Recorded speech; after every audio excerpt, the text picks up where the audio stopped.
I'm with the Valley Organic Growers Association. We're one of the hosts of this wonderful conference. We're a nonprofit membership organization in Delta County in the North Valley, and we're very excited to have Steve here. Steve Ela, we have with us today. Steve's from Hotchkiss with Ela Family Farms, amazing fruit. I'm sure many of you have had some of his excellent fruit, and Steve's a fourth generation farmer and kind of a local hero around here. So it's really great that you were able to join us, and really appreciate you being here on this very important topic, irrigation methods that work. We're all struggling a little bit with the drought and getting our crops watered. So thanks so much for talking about this important topic. And just a few things, if everyone can mute themselves, and then we can all hear Steve better. If you have a question, for now, you can type it in the chat box, or you can raise your hand. And then at the end, we are going to have a 15-minute open question and answer session where you can unmute yourself and start talking, asking questions, and hopefully that dinging will go away maybe when I mute myself. And so we'd also really like to thank Gamble's Ace Hardware and Hotchkiss for sponsoring this conference and making this session possible for us today to be here together with Steve. Really great store in Hotchkiss. They're even open on Sundays. They have lots of great things. So we're really happy that they were able to sponsor, and they've been a sponsor of the conference for about 5 years. So that's really nice of them. So at this point, I'll just turn it over to Steve. And thanks so much, Steve, again for being here. And thanks everyone for joining us. Thanks, Emily. Thanks for having me. And of course, I look over all the names and I get really nervous because they're everybody I know. It's just, yeah, it's always good to be anonymous.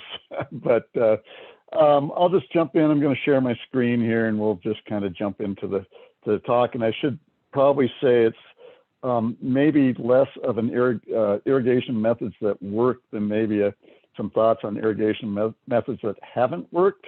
And as we go through, I'll really, rather than just giving kind of the boring talk of here are things that, here are the various methods, I'll try and give more personal experiences of what we've gone through as we've moved through various irrigation technologies on the farm. So let's see here. Okay, go to that. Emily, maybe you can help me, because usually when I share my screen, it pops up. Let's see if that, okay, I've got it. Yeah, there we go. So, yep, all right. I usually have other people sharing screens to me instead of me sharing screens to them. So it's a learning curve. But as Emily said, we have a farm here in Rogers Mesa outside of Hotchkiss. We're primarily tree fruit growers, although we do some heirloom tomatoes, and we largely market over on the Front Range at farmers markets and various stores. So we started certified organic in 1994. We were conventional before that. 80 acres of trees, or 80 acres of trees and about 100 acres. And on any given day, there's probably about 45,000 trees on the farm, as long as they stay in the fence and don't wander off.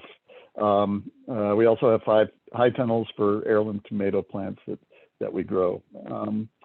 So just diving into irrigation methods, I think probably all of you are familiar, certainly drip, micro sprinklers. Here's some pictures of our filters, and we'll try and go through some of the pros and cons of those.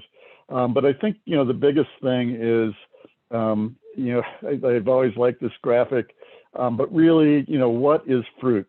Fruit is a lot of water with a little bit of natural flavoring.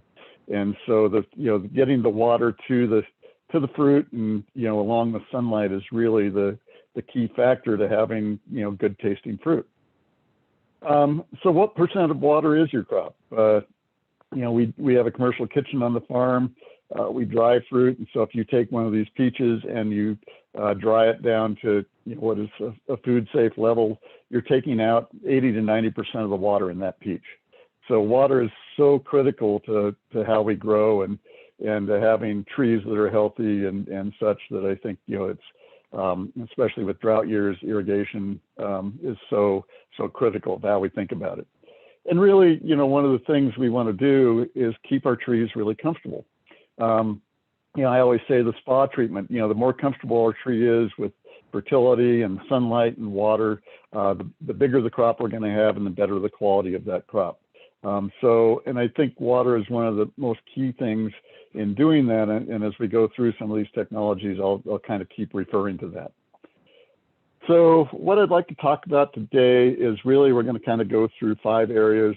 We're going to talk a little bit about the type of the crop and how that makes a difference in irrigation technology. We're going to talk about water supply, because that really kind of gets at the issues of filtration. We're going to talk about risk versus comfort, especially with money and time and resources. We're definitely going to talk about efficiency, and then finish up with a little bit on monitoring. So let's just dive in. Crops. It really does make a difference on, we grow mostly perennial crops with a few annual crops. We have cover crops between all our trees. Some people have rotations. And so if we start on the left there, we have a drip system. It works, and tomatoes and a high tunnel there. Obviously, drip works really well on those annual systems. You lay the drip line down. In this case, we use some plastic mulch, and at the end of the season, you pull that back up, and you use, maybe you can get 1 year, maybe you can get several years out of that drip line, but it's pretty lightweight, and it works really well in an annual crop, because you're putting it down, you're taking it back up. But when you get over to the right 2 pictures, where we're putting drip on trees, it becomes a little more difficult, because it's a perennial crop. We don't want to take the drip system up and down every year, and you get kind of into the dilemma of, do you leave the drip system on the top of the ground, but then it's susceptible to mowers and being run over and animals and such, or do you bury it, which is often advised for trees, and it's kind of one of the things we're trying to do. But then you also have problems with it. It's hard to see if you have emitters plugging. It's really harder. It's much harder to monitor soil moisture and to tell if the system is running. If an emitter plugs, you end up with dry spots that are really hard to follow. Or you can use an efficient system. Drip is very efficient, but you can use a system like a micro sprinkler, which is that the third picture over. Micro sprinklers are great. We've used them for a long time. But they also have plugging issues. They're a little harder to automate. Patterns are a little more difficult to establish, especially depending on different tree planting densities. But on the other hand, you can really see immediately if they're working, and you see pretty immediately if you have dry spots. Also, let's talk about cover crops. Like I say, we have cover crops between our trees. If we just put that drip system down right alongside the tree, we don't have an opportunity to grow the cover crop out between the rows. And from a soil fertility standpoint and climate change and carbon sequestration, I think having that cover crop between the trees is very critical. So we've actually put some additional drip lines down between the trees in that cover crop area to help the cover crop grow. Also, I know out on the Eastern Plains, they use some subterranean drip on annual crops. So they go ahead and kind of bury those drip lines permanently.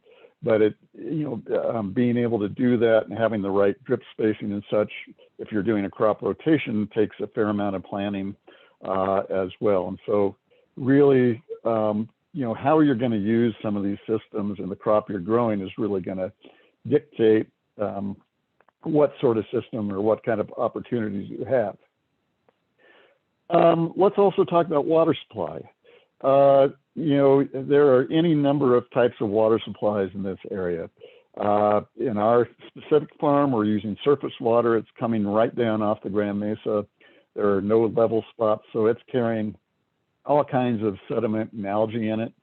Other people are using canals like the Fire Mountain. They're, running along pretty much on the contour, so they're running slow enough that sand and some of those silts will go ahead and settle out, but you may also have more algae in them.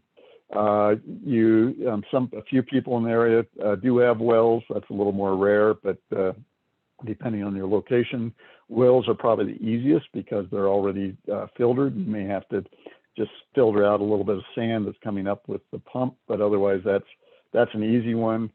But then we also have to talk about what your, the constancy of your water supply. So, if you're on a system that varies when the water is coming, that can make a real difference. Let's see, let me just go back to that one. Some people have water sharing agreements where you get the water for so many days and then your neighbor gets it for so many days. And that means you can have enough water to do something with rather than just a little bit of trickle. Some people are on water systems that have a very short run time, and other people are on pretty, constant flow of water. And so, the water supply is really going to make a huge difference. It's going to make a difference in filtration of what kind of impurities you're going to need to filter out. And it's also going to make a difference. For example, our system is on a gravity system. We have a pipe up the hill far enough that we don't have to pump our water into our system except for one little teeny part of our system. But that means that we have to have a pretty constant flow of water coming into that gravity system to keep it full. If we have variations in water and that the top of the pipe isn't full, then our pressure is going to change quite a bit depending on how much water is coming down the ditch. Also, some people are able to put in ponds to sort of even out that water flow, but then you're going to have to be more on a pump system unless you have a pond considerably above your farm.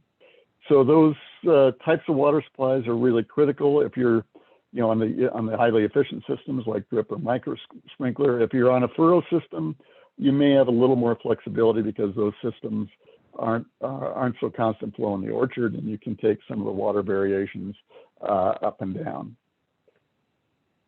Okay, let's talk about time versus money versus efficiency. And this is, I think it really comes down to the crux of it. You can use a shovel like you have on the right. That's the traditional system in this area, of course. When we bought this particular farm in 1987, the whole farm were on furrows with open ditches, very low tech. It took time to go out and put dams in the ditch and move that water around. On the other hand, as I just said before, very forgiving for fluctuations in water flow, very cheap. You may have to hire a little more labor, but it's an easy one to manage overall. The biggest problem I had with that system was, you had to throw a dam in a earthen ditch, and that dam would often wash out, or you're always kind of digging a hole off to the side of the ditch, trying to get that dam to hold, or if you got a surge of water down the ditch, it would flood that dam out as well. So that, took a little more time to manage. On the other hand, once we started putting in pipe systems, we had a lot less water loss from infiltration before it got to the fields. We had a lot more uniformity. As open furrow systems, you tend to get really wet at the top of the row, maybe be really wet at the bottom of the row where the tailwater pools, and be somewhat dry in the middle. And you could see when we prune trees through some of those furrow blocks, the top and bottoms would be very vigorous, and the middle of the block might be under vigorous. So you got a fair amount of disuniformity in the field, both in terms of production and tree growth. You can go with the drip system, which is what we have a lot of our farm on now. The beauty of drip is you can put them on an automated timer. We have almost all our drip systems automated. And those automated valves, we actually run them twice a day for about 3 hours each. It means we have an extremely even water content in the soil, which the trees really love. And if we're talking about giving trees a spa treatment, keeping that water uniformity or water content in the soil very even, right in that luxurious zone, drip is perfectly suited to that, and especially if you automate it. Micro sprinklers, we haven't automated quite as much, partly because they don't run every day. So we have a manual valve for the various sprinklers, and we have to have somebody go around twice a day and change those valves. We tend to run the micro sprinklers every 4 days for 12 hours. We're sort of trying to emulate a drip system in that case, where we're putting more water on than maybe the soil needs in terms of perfect water content in that 12 hours, but we don't go very long between sets. And so we keep not a exactly uniform water content in the soil, but very small variation. And that's very different than the furrow irrigation, where you're maybe watering every 2 weeks or every 3 weeks, where you're really kind of causing a saturation of the soil when you water, and you're probably a little too dry when you finish watering. And so we're really looking at how much time do you want to spend with a shovel out there, working water down furrows. How much money do you have to invest into infrastructure like pipelines and drip systems or micro sprinkler systems or automated valves versus efficiency, where a drip system is 90+% efficient with delivering water to where you want to go, and a furrow system is much less efficient. So those are, I think, some of the really critical trade-offs we have to look at on any farm as we're trying to decide what to use. On our particular farm, I said we had furrows to start with. I think we were a little bit water short when we bought this farm. And so we had a real hard time getting around with the water we had on a furrow system and doing a good job. Once we went to micro sprinklers, we really saw an increase in efficiency. It was so much easier to get around to the trees in a timely manner. And also, if we had just a little bit of a trickle of water coming and not a full head, we could adjust the amount of water we were using with those micro sprinklers and really use the water we had. Even if it was a trickle, we could just go slower around the place. And that, I'm just going to say, that really helped us out. But we did put more money into the infrastructure, and we certainly put more money into having somebody go around and have to check all those micro sprinklers and make sure they were running, they weren't plugged. And every spring, you go out and invariably some of those sprinklers have fallen off or gone missing or whatever. So you have to replace them, every so often. Drip systems, again, you have to have the money up front to put those in. You have to watch for plugging of emitters and such. And it's a little harder to monitor, highly efficient. If you keep that soil moisture exactly in the right spot, the trees love it. But it does definitely take a little more management to keep that system running in a perfect way. I've certainly had valves fail. And valve fails and quits opening, you may not notice it for several weeks, and then you're into suboptimal soil moisture, and your crop shows it. Filtration. Here's, I think, the real bugaboo in our area. I talk to people up in the Northwest and Washington, Oregon. They're maybe pumping out of wells, or maybe using the Columbia River water if it's really clean. You talk to them about filtration. They say, yeah, I've gone out and every 2 or 3 months we go out and clean our filter, whether we need it or not. In our case, that is definitely not true. I mentioned earlier that we've got water coming down LaRue Creek off the mesa with no flat spots. That water looks so clean running down the creek, and once you put it through a filter, suddenly it does not look so clean anymore. So we started out originally with some disc filters, which failed really quickly. They just would plug immediately. We went to the Amiad filters. They're in the center 2 pictures there. They're a screen filter. They're a little bit bigger. I think a lot of people around use spin clean filters, which are come in with an 1.5 or 2-inch pipe. Technology is similar between either of them. You've got a screen filter. You're trying to run a little bit of water down over that screen and out to kind of keep it clean. They worked pretty well when we had small amounts of acreage, but in the spring, especially when LaRue Creek, or you're getting a lot of runoff coming down, the water was pretty dirty. We had days with those filters where we probably had 10 of those filters, and I could literally station a person at the filters, cleaning them sequentially without stopping. And even doing that, we couldn't keep the pressure up in our system. The water was so dirty, they would plug before we could get back around to clean them. Later in the season, when the water is cleaner, when we're starting to use reservoir water, we might have to clean them once a day. And so at that point, they worked quite well. But I'll say that I would go to bed at night and I'd wake up in the morning, and the first thing I'd do is look out the windows, see if the system was still operating or whether the filters had failed in the middle of the night. And when they fail in the middle of the night, all that water that wasn't going through the irrigation system was lost down the ditch. And that takes that efficiency of that system from 90% to 20%, because you're wasting all that water when the filters are plugged. So that, I think that's really important to look at the quality of your water coming in and decide. On the far right, if you're using gated pipe, it's a bubbler sprinkler. Basically, it comes up in the center where the PVC pipe is and flows out over that screen. Of course, I took that picture when there was snow on it, but it just kind of, the water comes out of the screen. It kind of washes all the plant debris and stuff off the edge. And for a gated pipe system, that works great.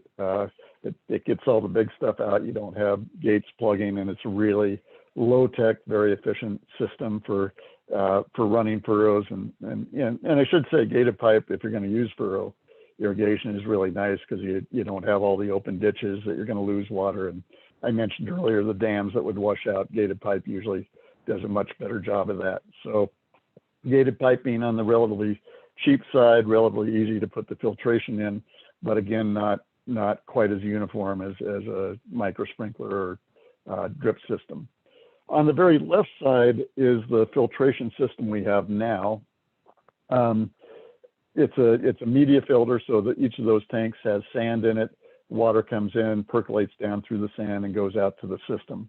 That particular system is automated, so it has a pressure gauge on the top incoming, a pressure gauge on the bottom, and anytime a sensor senses that there's a 10-degree or 10-pound pressure difference between those two sides, which means the filters are plugging, it kicks in a backwash cycle where one filter at a time runs water back up through it and takes that water to a drain and blows all those plant debris, algae, sediment out. And then at that point, the flow reverses and the filter is good to go again. Having that automated system, takes away the trouble of having to clean all those screen filters constantly. It's much easier to automate a media filter system, although it can be done with screen filters. And the other advantage for us of the media filters, again, on the water system we're on, is there is a fair amount of algae that comes down the ditch. And on the screen filters, if you're filtering out algae, as that filter starts to plug, and you get a bigger and bigger pressure differential between the incoming water and outgoing water, you can actually start to extrude the algae through that screen filter. So it extrudes through, the algae still in the water, and then algae is very sticky. And so once it gets through that filter and it hits another piece of algae, it starts to build up a bigger piece, and that's what we often see plugging our sprinklers. So screen filters with higher pressure and a lot of algae in the water can actually be a little bit of trouble just because that algae will go through the screens. Whereas with a media filter, you've got that foot of sand, and so the algae gets caught in all that, the pore space of the sand. So it actually works. Those media filters I've been really happy with. A little more expensive, but even when the water's dirty, we're able to keep pressure in our system. Now, having said that, those filters, when the water is dirty, they may backwash literally every 20 minutes. I built a pond below them at one point to capture that water so I could use somewhere else. Probably the first pond I built was it wasn't huge, but it was probably 8 feet wide by 15 feet long by 6 feet deep. It filled with the sediment from the backwash of the filters in 2 weeks. So that's the amount of impurities we're filtering out of that water. If you're in an area that has a lot less issues with dirty water, then the screen cleaner, the screen filters, or some of the other filter technologies work really well. And I'll say one more thing. There is a matter of scale, and that is when we were using micro sprinklers, we were using the screen filters. I wanted to plant a block of strawberries that I wanted to put on drip, and I talked to our irrigation engineer and said, well, how much is the filtration going to cost me for the drip system? And he looked up and you know, I needed a media filter, sand filter for that drip system. And for that acre, it was going to be, I can't remember, you know, $3,000 or $4,000 for the filter, which, you know, is really just too much to economically put that block in. And I just kind of off the cuff said, well, how much would it be for our whole farm? You know, the 80 acres of trees. And I think it came up to $10,000 total. So it was one of those things. An acre was about a third the cost of 80 acres, just because of, you know, the type of technology and the scale out there. Those are prices from 15 years ago, so I wouldn't quote them now, but at least gives you a little bit of a sense of, you know, scale can help you decrease costs. So let's talk a little bit. I've kind of mentioned it, but if you look at efficiency and you're going from furrow or flood or gated pipe through impact sprinklers to micro sprinklers or drip, your efficiency goes way up. And certainly in drought years where water is going to be really tight, and I think we're going to keep having those with climate change, that efficiency I think is going to be really crucial. Uniformity is going to be go up in the same thing, just like I've already said. You turn on a valve or you turn on the drip system, and that whole block of trees or whatever you're growing is immediately getting water. You don't have to wait for the water to go down a furrow and get to the other end. On the other hand, filtration goes up quite a bit in need. As you get to drip, you really need an excellent filtration system, and also cost goes up quite a bit as you go to that more efficient system. And so again, those are the trade-offs we all kind of have to deal with. I've already covered a little bit of this, but you know, it really is in the furrow system that deluge drought cycle. Your soil moisture is going to go from too dry to too wet, and that's not the best for your trees or for your crop. It's also probably more likely to have leaching when you're in that wet side. Any nutrients you have in that soil that aren't tied up in organic matter or other things are going to tend to be leached down to deeper areas that your crop can't use. So you're going to have to be a little more careful with your fertility program on that. Furrow isn't great on uniformity, but it does work really well, as I said earlier, on water supply if you have shared ditches and exchanges, because you can use the water when you've got it there. And you don't have to, you know, you can, when you don't have it, you're not trying to keep another system going. And it's low cost, and you know, you're really exchanging time for money in that case. Cheap system, but a little more time to manage it. Micro sprinklers, you know, do a lot better with even soil water content. You do have to watch though with uniformity and shadows. So on the right there, when you put it in, you want to make sure those circular patterns of the micro sprinklers overlap with each other, because if you try and put them far enough apart, you get those dry areas between those circles. And you know, a great example is micro sprinklers have really worked well for us when we planted trees on, let's say 6 to 8 feet between the trees and 13 feet between rows. And we put a sprinkler between every other tree. And that kind of gave us that pattern on the left of where the circles overlap. We might have a little bit of dry spot out in the very middle, but it watered our cover crop. It kept the trees really nice. We put in a super spindle block where the trees were 18 inches apart and 10 feet between rows, and we kind of used the same distance of micro sprinklers. And you could look down the row and see the undulation of trees that were more vigorous and less vigorous based on where they were in the sprinkler pattern. And so when you got to the edge of that pattern, those trees weren't growing. And when you're in the center of the pattern, the trees were doing really well. And so trying to put in enough micro sprinklers to get that subtle variation out of the system in that kind of situation was really hard, whereas a drip system would have worked much better there. And I suspect, you know, if you're trying to, you know, if you're watering a row crop or a vegetable crop, we don't really have those. I would think that same problem would happen with micro sprinklers. You just really need a good design to make sure your uniformity is really good. It also takes a little more design, because you can get micro sprinklers that are pressure regulated, but often if you're putting them in on a slope, you need to manage the pressure variation between the top and bottom of the block or the field. Obviously, as you go downhill, you're gaining more pressure, and those sprinklers at the bottom of the field are going to put on more water than the sprinklers at the top of the field. And one way you can manage that and equalize the pressure out is use the bigger piece of poly pipe at the top and then neck down to a smaller piece as you go down the field. The smaller piece has a little more friction loss, so the water goes through it. It's being slowed down by the diameter of the pipe, and so that drops the pressure at the end of the field. And it helps balance out the gain in pressure against the loss in pressure based on the pipe size. But that definitely takes some engineering and some work to design and to maintain.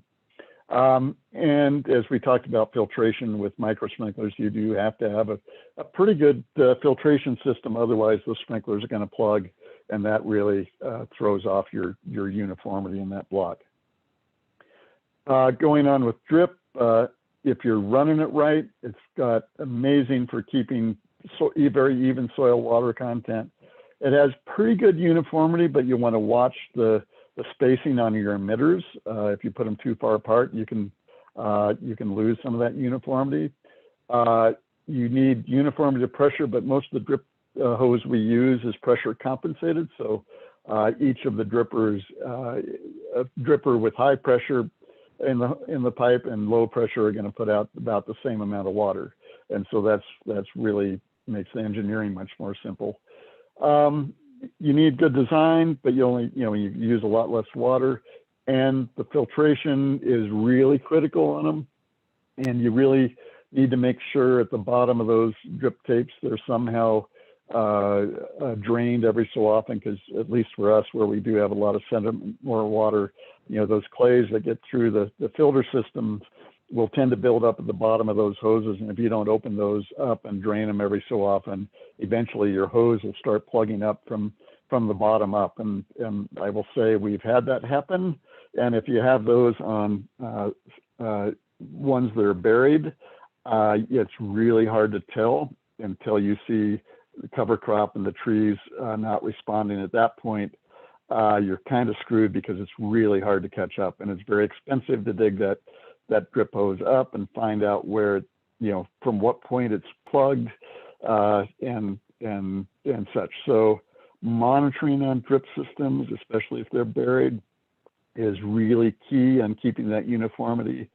Just like on the graphic there, people generally say in drip systems, especially on silt loams and clay loams like we have, if you put an emitter down, just the capillary action of the soil will pull that water out in a pretty good pattern, and will cover and keep a pretty even soil moisture content even between the emitters.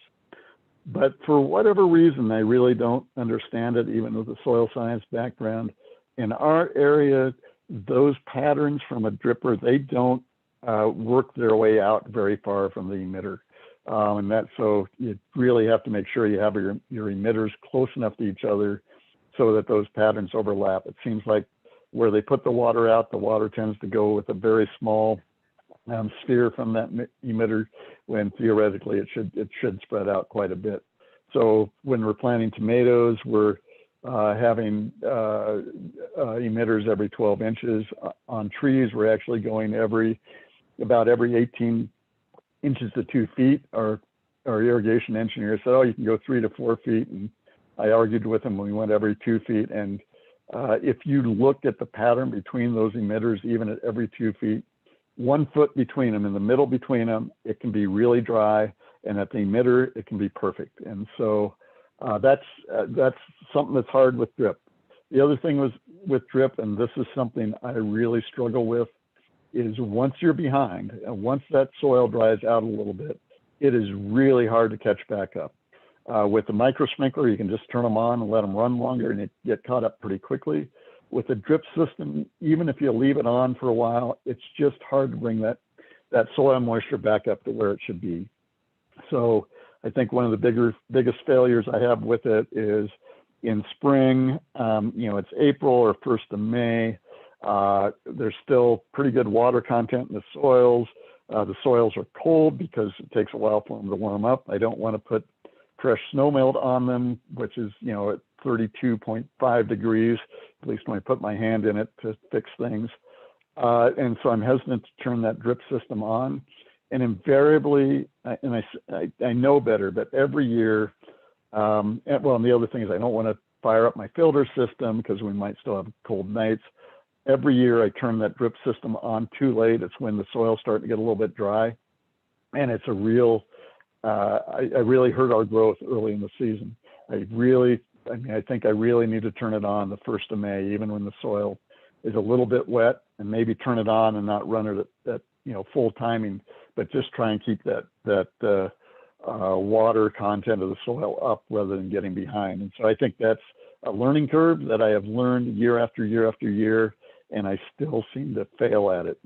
So that would be one recommendation I have to you all. If you're going to use drip, make sure you don't get behind. On the other hand, when we do it right, we get some of the best tree growth of any system we have. The other issue, and you can see in the picture of the little trees down at the bottom, is when we first plant trees, we need to have those drip lines right up against the tree. They have so little root system. If you put those drip lines a foot or 2 feet out from the tree, they won't get that water and they'll die. So you need those drip lines right there against the tree. The third drip line in that picture that kind of snakes is actually a line we initially put against the tree to make sure they get water initially, and then we put that third drip line actually down the center of the alleyway, and that's the drip line to help our cover crop grow. We'll plant the cover crop right away. With a drip system, it's hard to get it established. You actually need to take those drip hoses and put it out where the cover crop is, and go through every couple days and flop them around to get that cover crop seed germinated. But once you get it germinated, and we're using clovers and alfalfa, that one center line will actually keep that cover crop growing really nicely. And once the trees are a bit more established, we'll move those 2 lines that are right down the trees. We'll move them at maybe 2 feet out from those trees. And that, in addition, they'll help the cover crop, and as well as the trees that have the tree roots, where they're getting the tree roots farther out. The other advantage of drip is that with micro sprinklers, where we have them directly between the trees, you're essentially putting a lot of water in exactly the spot that it's hardest to control weeds. The hardest spot to control weeds is between the trees and down that exact tree row. It's much easier to control them out where you can mow them or till away from the trees. But with sprinklers, you're putting that water right there where it's going to encourage weed growth. With a drip system, you can move those drip lines out after a couple of years, and you're actually causing kind of a low water area between those trees, and it really does reduce your weed growth in that area. So I'm a big fan of drip. We've been using it a lot. It's what we've used for the past 7 or 8 years exclusively. But I really like micro sprinklers too, and some of the issues with plugging and being able to monitor and having valves fail with drip system. The last few years, I feel like we haven't done the best job with drip that we need to do, and it does kind of make me reconsider on a perennial system whether we maybe should be using micro sprinklers or not. The other issue with trees on a perennial system is if you put up an apple block and you're putting a trellis up, you can just hang your micro sprinklers from that trellis. But if you're putting up a peach block where you don't use a trellis, you don't have any. You have to put your micro sprinklers on the ground or put up a trellis for hanging sprinklers. Well, anything on the ground is just again, it comes back to mowing. A mower is the best way to wind up a row of drip tape or micro sprinkler tape in a hurry, and it's a pain to get it out. So you almost, if you're going to go with sprinklers, you need to hang them up. At least with drip line, you can bury it. So Steve, we had a quick question in the chat related just to that from Megan. And Megan asks, we plant our trees on a 6-foot spacing. How do you set up your micro sprinklers so you can mow cover crop between the trees?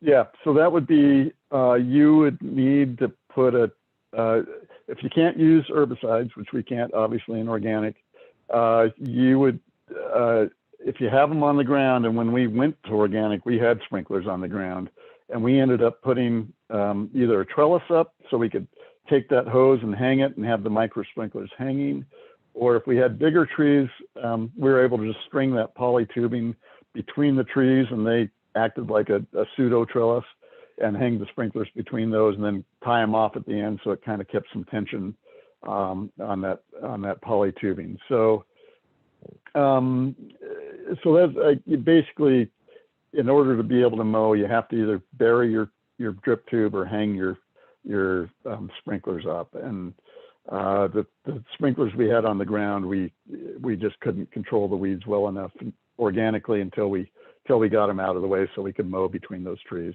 On our mower, we also have we call it a Dynatrim. So you have your main mower, and then sticking out to the side is a wheel with like a lawnmower blade under it, and that wheel is spring loaded. So when you hit a tree, the wheel folds back and goes around the tree, and when you get past it, the spring causes it to fold out, and that works pretty well for getting weeds between the trees. One more thing to maintain, but that's kind of how we go about that. So if that didn't answer your question, write it back in the chat, and I'll see if I can do a better job of answering that. She said thanks, so that's good. We have do you have a minute for just a couple more questions? Sure. From Yeah, the chat? Go for it. Great. Of we course. have a question from Monica, and then we have one more question after that. And so Monica asks, could I run a couple of lines of micro sprinklers and the rest on drip off the same header? Is the pressure needed similar enough to make that work?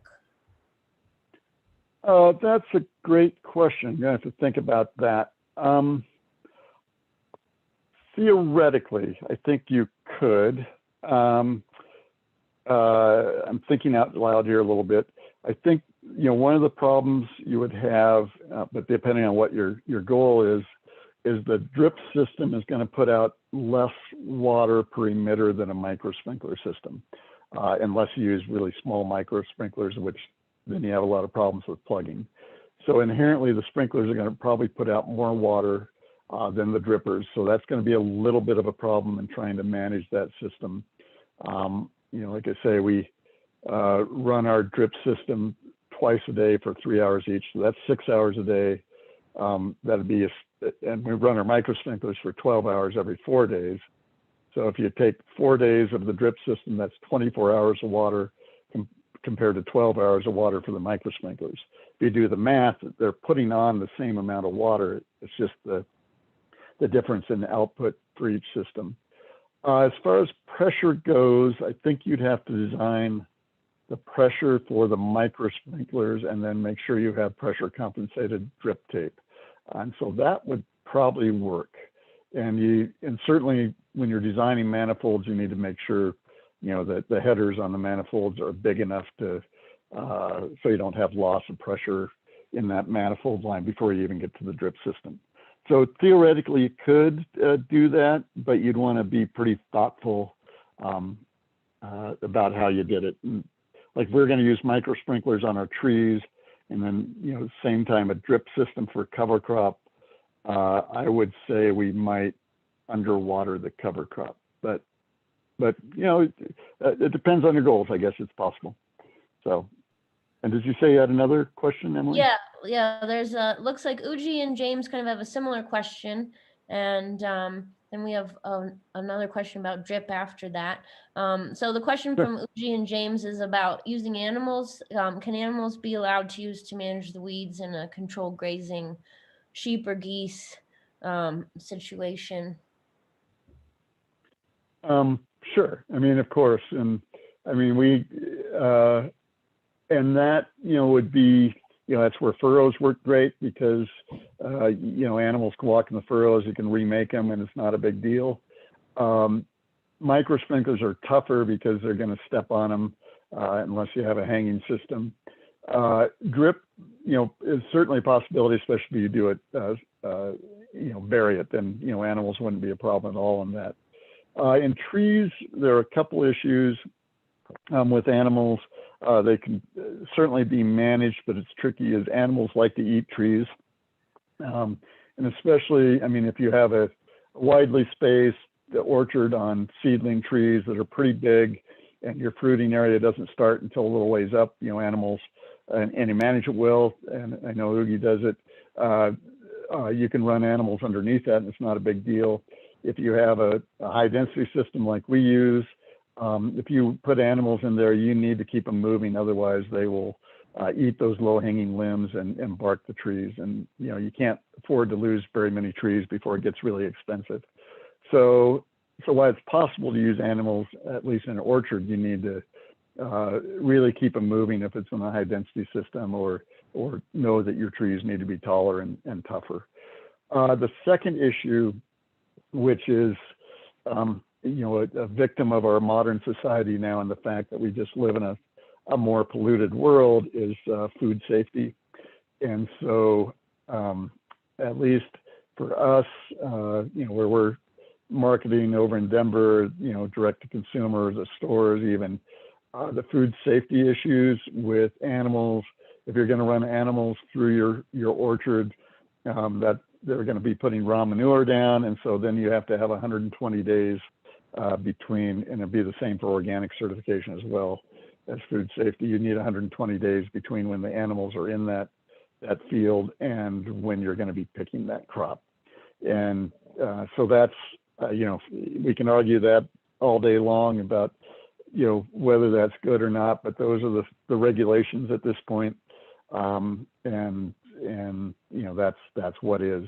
And so that's, but I know people that run them in the fall after harvest, or in the winter or early spring, and it's, it's certainly a possibility.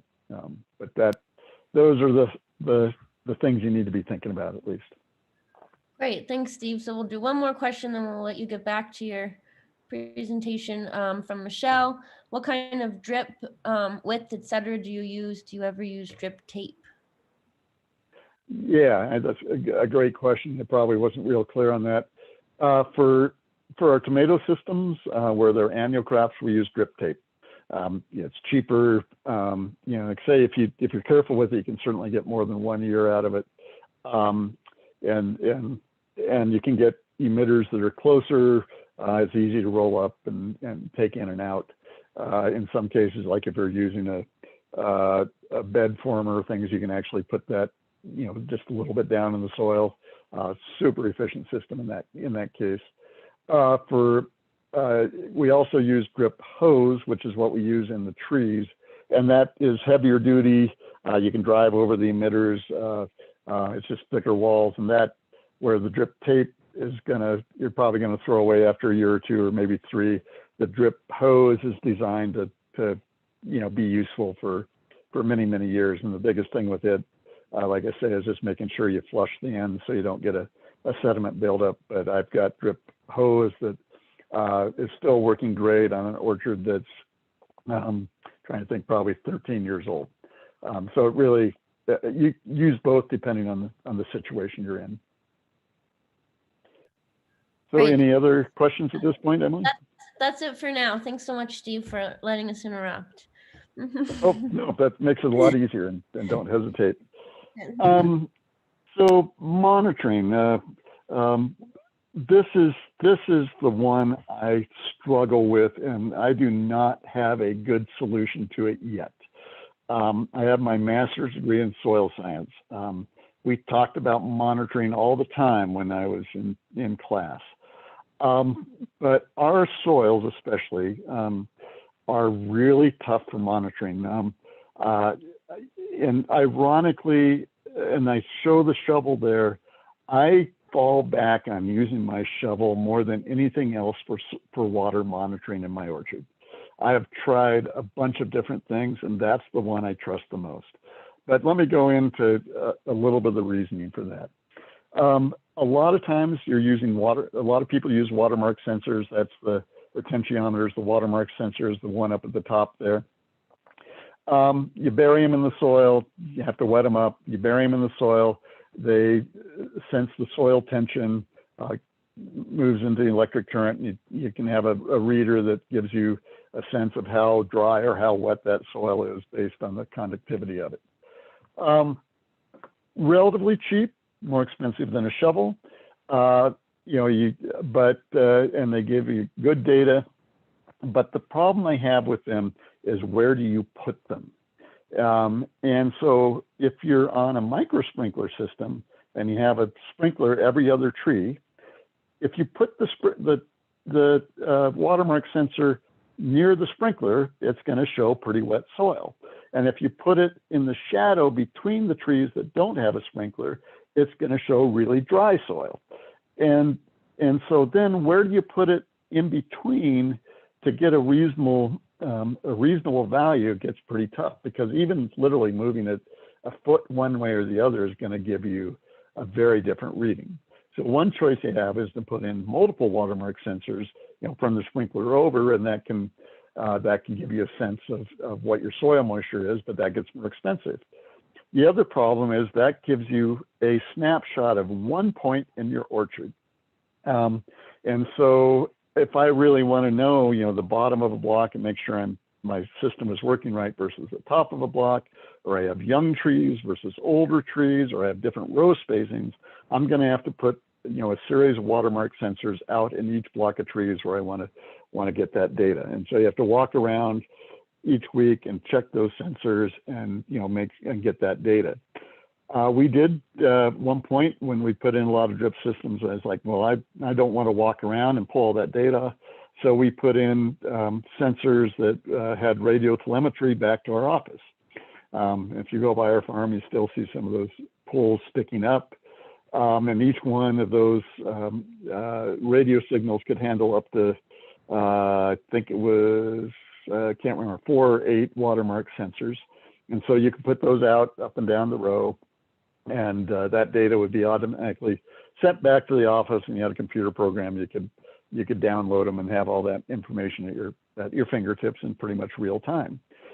Well, that worked great for the first year, and it was like, oh, this is kind of cool. But you still run into the problem of where you put the sensors, the watermark sensors, and that was, say a little more about that. And then after a year or two, you run into the problem of having problems with those radio signals. And sometimes you just change the battery and that's it. And then I had transmitters starting to go bad. And so then suddenly you're spending half a day trying to fix one of these transmitters and figure out what's wrong with it. And when you're really busy and you have other things you'd rather be doing, and invariably it didn't get fixed. And at this point, I no longer use that system anymore because of that. So the problems of technology is it's wonderful when it works, and it's a real pain in the butt when it doesn't work, and you spend a lot of time trying to troubleshoot. And I will say on our automated drip systems, that is also an issue. It works great, and that automation is wonderful until a valve quits working. Either the wire has gotten broken, or the solenoid on the valve has an issue or whatever, and you don't notice it because you're thinking the system is working great, and then suddenly you notice that this block of trees is dry, and it's either because of the valve or because of something else. And so the monitoring that the system is actually working like it should is a real pain, and it still drives me nuts of how to do that in a good way, short of literally going out with a shovel over most rows every week to monitor it. At which point, why do you have a monitoring system that's different than your shovel? The other thing, like on a drip system I mentioned earlier, is it also has even though the capillary action of the soil is supposed to move that water out very uniformly, it does not happen in our soils. And so as a test one year, I put out watermark sensors. Literally, if you see the emitters there on the schematic, I put one watermark going like left. I put a watermark sensor every 6 inches out for 3 feet. And then I also put one at different depths. So about similar pattern, but one was at 6 inches, one was at 18 inches. And then I looked at the readings between all those, and every one would give you a different reading. So you kind of could, in that situation, because you have so many sensors, you could take the average and work out, what kind of watering schedule you wanted, but nobody's going to put that many sensors out. And so where you put the sensor is going to change the data you get, and especially change it between blocks. So that's just it's something I have not solved. You can get water monitoring systems that are like a rod that actually measure over a bigger distance. We're playing a little bit with those, but they're much more expensive, and so you just can't go out and put them everywhere. So it still doesn't solve the problem if a valve stops working, if you get some lines plugged or a cut line or something. So that's a bugaboo in terms of having a reliable water monitoring system that is economically feasible. I actually have thought on putting flow meters on each of the valves we have, so you could go out and see if X amount of water has been used in that valve, which would tell you very quickly whether that valve is turning on and off. But that also gets to be quite expensive. So I'm open to ideas on that, but a lot of it still comes back to going out and walking the fields with a shovel or visually and seeing if the system is working. One of the things I think is really kind of exciting and may help solve some of these problems is aerial imagery. There was a fellow in the area a couple of years ago that had a drone and some of the software, and he'd come out and overfly the orchard once every week, and then we would compare those images. It was relatively cheap. And just like you can see, there's where the arrow is, that is a block of pears, and you can see, on one thing, it was black, very dry. You can actually see that blackest row. That was where we were having issues. We realized once that image came up that we had a valve that wasn't working. And sure enough, we went out there and looked at it. Valve wasn't working. That field was dry. And it's, if we'd let it go another week, you would have seen leaves wilting. And when you looked at it closely, it's like, we should have noticed from the cover crop was dry. Well, we turned that system back on, and you can just see going across where we brought that block up to a good moisture content. But that is 1, 2, 3. That's 5 weeks later that it took to bring it back up after it was too dry. So we definitely lost fruit size and tree health in that block. But the aerial imagery did really help. One of the problems with that one was it was pretty low tech.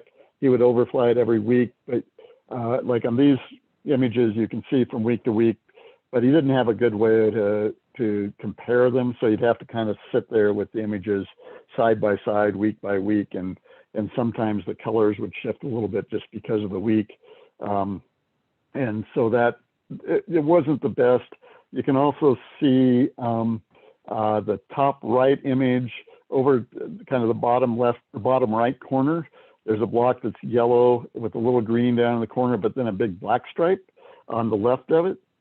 That's where we'd mowed. So that part wasn't dry. It's just where we'd mowed the cover crop. And so that part of the block was giving off more of a heat signal than the part of the block where the cover crop was higher. So you really had to use kind of some pre-existing knowledge of that block and where you were mowing and things to interpret that data. But there was a presentation at the horticulture convention last year before, from a company out in California. Certainly they're not going to use drones because we're such a small area, but satellite imagery is getting better and better and on a finer and finer scale. And so I think I'm kind of thinking that may be where we need to go. A company in California could actually monitor a farm in Colorado with satellite imagery, and they then have all the technology to be able to start to differentiate trees versus cover crops, so you can filter the noise from the cover crop out and just be looking at the trees. And if you're doing that every week, then I think you can start to see where a valve has failed or lines have plugged or other things are happening in the orchard. So we're not doing that yet, but it is one of the things. I'm hopeful that even for, it depends on your economics, but if we if we have a dry spot in the orchard, that is going to cost us a lot of money, and that's pretty serious. So, excuse me, if we catch that early, I think it'll be worth X dollars per acre to pay for a monitoring system. As I've talked about through this, we have made a lot of mistakes. You can also be positive and call those learning curves. The mistakes have definitely cost us money and have hurt our trees. But if we don't learn from our mistakes, then we're not trying anything new. We've had plugging. We've had issues on the upper side of our place. I mentioned our gravity system that we pumped just a little bit on our upper corner where the gravity system didn't quite make enough pressure. We've lost years of production off those trees from them not growing well enough. We've had problems with filtration. I've talked about the different filters we went through. I'm finally happy with those media filters, but that took 10 years of using micro sprinklers to figure out. Monitoring is still a bugaboo for me. Equipment failure with valves or cut lines. You know, even when we have those drip systems on the surface and you go through and you mow and one of them gets chopped off and, you know, suddenly you've got a flood of water out in the middle of the block. Top of the block is still getting the water. The bottom of that row isn't. We can go through and get the whole system working perfectly. And as soon as we mow, it's a mess again. So, you know, that's a good reason to have them buried, but then you run into the monitoring side of things. And I will say on some of our buried drip lines, I check the system every year to make sure all the valves work. And if it's buried, it's really hard to tell if that system is working because you have to dig it up. And so I actually now put one drip hose coming up above the ground, kind of by the valve, that you can just look at and see if water's coming out of it or not to make sure that that system is working.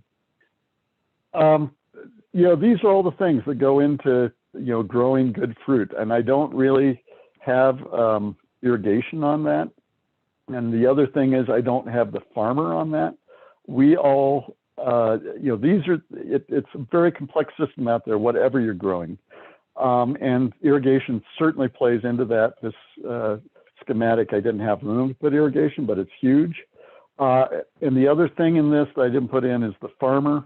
Your tolerance for risk, your tolerance for the amount of time you want to put in, your whether you're anal retentive and want every acre to be irrigated exactly so, or you're a little more open and, you know, if the uniformity is close, that makes a big difference. And how you are as a person affects your weed control, and it changes how you prune, and it affects your fertility program, and it, you know, your tolerance for money versus time is going to affect your irrigation system. So I think you know, as we all deal with ecosystems on our farms and soil fertility and all these things that we do, whether you're conventional or organic, the type of person you are is also going to make a difference in the type of irrigation system you want to use. And so there's certainly no one answer at all this. It can be complicated, but I hope, you know, in talking about our personal experiences here, that it gives you a little bit of insight into where some of the mistakes are and some of the things you need to look for. You're always willing, you know, feel free to contact me, or, you know, we have some more questions we can take here. That's my son eating a peach. You know, if you do things right, we grow awesome things in this area, whether it's a row crop or tomatoes or fruit. Even though our soils and our filtration are difficult, you know, the quality of the products we can put out here is outstanding. So good luck. And, you know, I hope everyone got something out of this. So Emily, I'll turn it back to you. Thanks, Steve. It was really, really great. Really appreciate all that information. And we have one question here in the chat, and I just want to remind everyone this will be kind of the Q&A session for the next 15 minutes. So you can either type your question to the chat, you can raise your hand if you'd like to ask the question yourself and unmute yourself. Just raise your hand so we can call on you. So I'll go ahead and start with, we have a question from Evan. Have you had success with settling ponds to pre-filter the irrigation water before it enters the system? Yeah, and I personally have not. Partly, like I say, we designed our system to be a gravity feed system, and I love that because we don't have to spend electricity to pump. You know, we just let Mother Nature do our work for us. So if we put in a pond, then we have to pump, and we go around on that circle. But certainly, if we had any kind of settling pond before we go through our filters, it would make a huge difference. It would really change, you know, the sediment load in that water, and any ditch that's going through a flat area, it would help with that as well. So I mean, I think on our ditch, even if we had 10 feet of flat water, it would settle. It would get a lot of that sand and silt out. On the other hand, with the pond, you really have to watch algae. because that can also screw things up. But I think, ponds are great because they even out the water flow. You can put a pump, if you have up and down water delivery, a pond evens all that out. And so they can be really helpful. Great, thank you. Does anyone else have any questions at this point? You're welcome to unmute yourself, ask a question.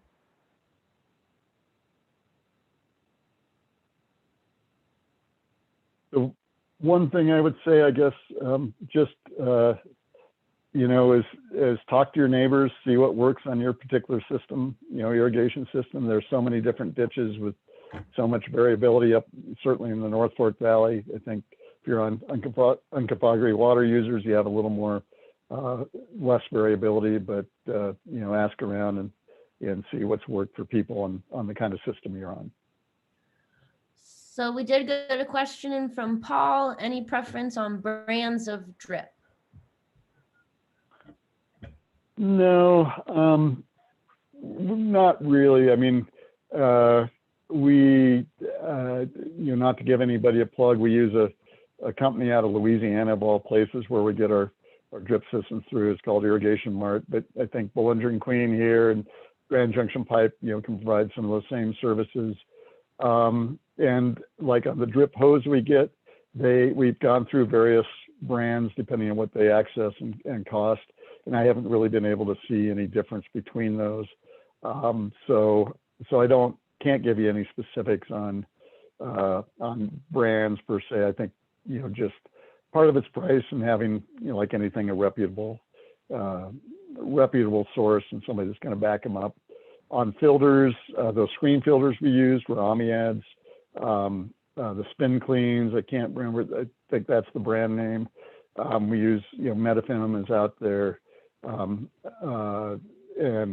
any of those I think they're relatively comparable. We did try a filter one year that we thought was going to be really cool. And it was an inverted cone. And so it set down on a rubber gasket, and the water came up through the cone, and then the good water went out the sides. And it made a lot of sense because if the water comes up, all the sediment would build up on the screen, but it could fall back down, and you could, have a little bit of a wastewater thing there that would take it off the side. It was terrible. The problem was I think it was, they just made them, and they stupidly made, but that cone, as the pressure, as it got clogged, and there was a higher pressure at the bottom than on the outsides, the cone would raise up a little bit because they had some rubber gaskets at the top and bottom, and it would raise up a bit, and it would let dirty water go around the bottom of the cone. And we plugged 10 acres of sprinklers in a couple of hours with that dang thing. And we did it 3 times before we figured out what was happening and abandoned it. But so that would be one I would not recommend unless they've changed the design. Great. Let's see. Paul has another question. What about rodents? Any issues chewing on the lines? I know some people have problems with them. We have not had a problem with that, even where we've got the drip hoses above ground. I know some people have had coyotes or foxes want to chew on them. Probably, I don't know why, but maybe they have some salt on them or something. But I've never had a problem with rodents chewing through them. The drip hose we use is pretty heavy duty, but I don't know that would completely stop them. I think with the lighter weight drip tape, maybe they could, but it's not a problem we've had, but I'm not going to say it's not a problem you might have.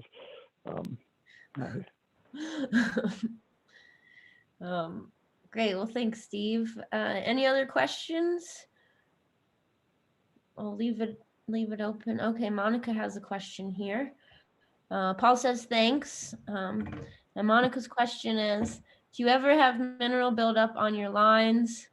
We're on city water. I'm wondering about flushing with diluted agricultural vinegar. Yeah, we do get some buildup. I have probably been a little bit lax on flushing them with like vinegar or something, but that would probably be a good idea. We have pretty hard water. Certainly if we're using a well around here, most of the well water is pretty hard. So, if you, that wouldn't be a bad idea to flush them every so often. I've thought about putting a sulfur burner in on our system just because we have pH 7.88 soils or water. The good thing about coming directly off the mesa is the water itself isn't that high a pH. It's 7.2 a lot of times, but I think our trees might do better with a little more sulfur in the system. I haven't done that yet, but the sulfur would also help clean that out. So if you're seeing some buildup, I definitely would do that. Or if you're on city water, it might be a good idea. Great. Thanks, Steve. And so we have another question from Paul. He said, speaking of flushing, have you ever tried applying biologics, example, vermicompost extract through the drip or the micro sprays? When we were conventional, we did fertigate through our sprinklers with liquid fertilizers. I haven't used the vermicompost or the compost teas through them. We do on our, like for tomatoes, there's like hydrolyzed soybean meal or liquid fish, and we have put those through mid-season on our tomatoes, and those have worked fine. Haven't had any problems with that, but I haven't tried vermicompost. I think it's just like anything, just the amount of filtration you need for the water would be the amount of filtration you need for whatever you're putting through that system. And so if it's truly soluble, shouldn't be any problem. If it's not, that could be an issue. And it's, even though we have really good filters, it's stunning when you open up those lines, after 3 weeks, how much mud and stuff comes out of the bottom of them.